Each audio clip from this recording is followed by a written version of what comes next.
Okay, out there in Marveland, face front. And then we got number 39, which is the first John Romita. And, of course, you got a classic Green Goblin story. It's Peter Parker unmasked. Spidey and the Green Goblin both unmasked. It's a pretty good copy of 39, although it's got a bit of blunting in the corners and the edge. Not bad.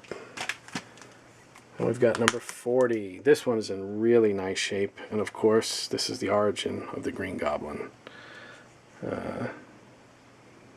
Pretty sharp overall.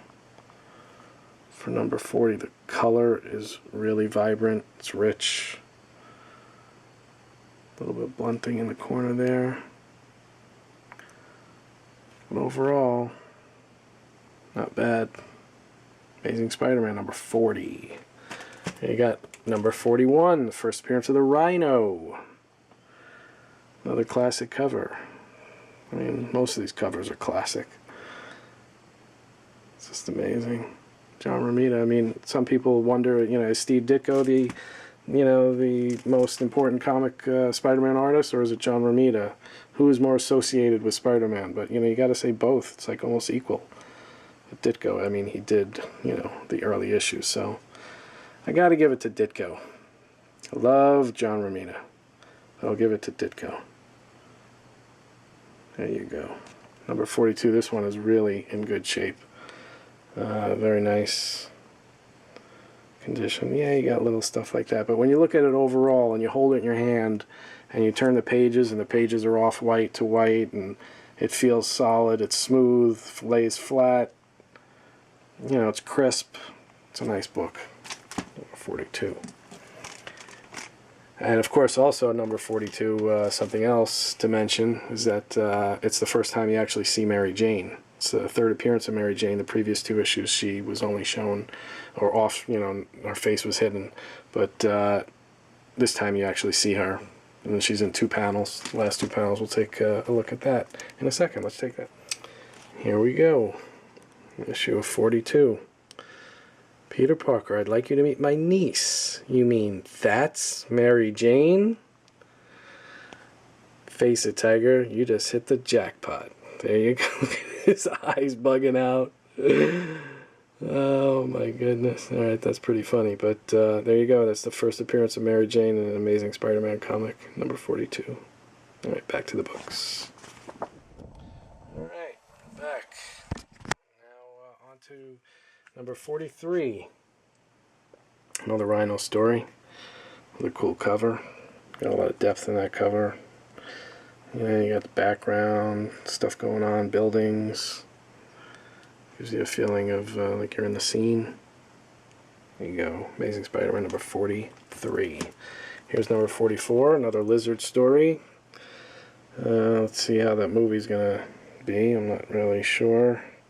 Sort of, they were supposedly going for more of the old-style Lizard face with less of a snout, which is actually more like the number 6 issue, but the pre-production stuff, or the little bit of stuff that's leaked so far of what the Lizard looks like in the new movie, I'm not sure if I'm liking it, but we'll see. Spider-Man number 44. Number 45, and continues fighting the Lizard. Very yellow cover. This one is also in kind of rough shape. Needs an upgrade, but for now it'll have to do. 46, Shocker. This one's in really good condition.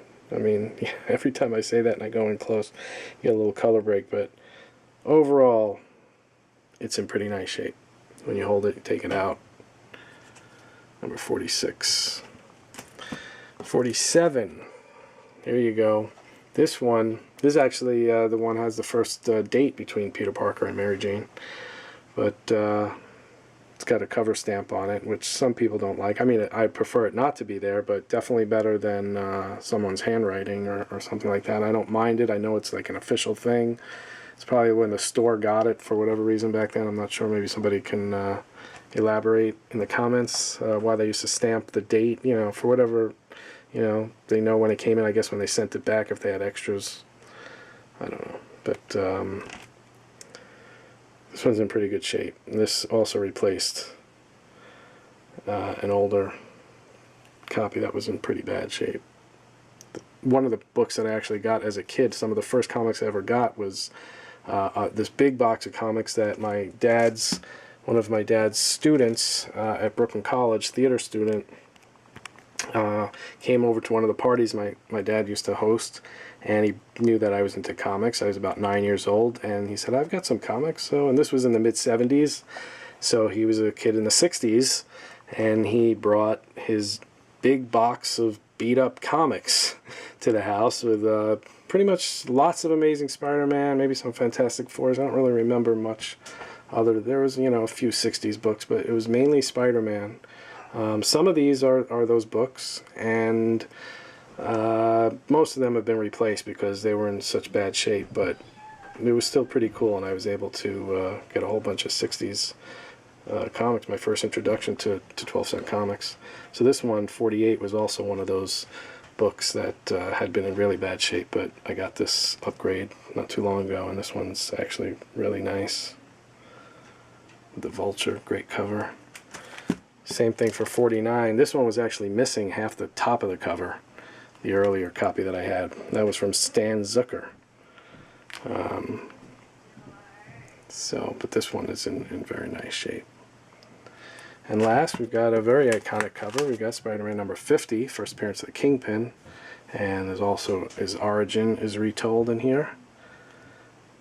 And this one's got some nice creasing down the side. Creasing in the corner, but I mean, what a classic cover.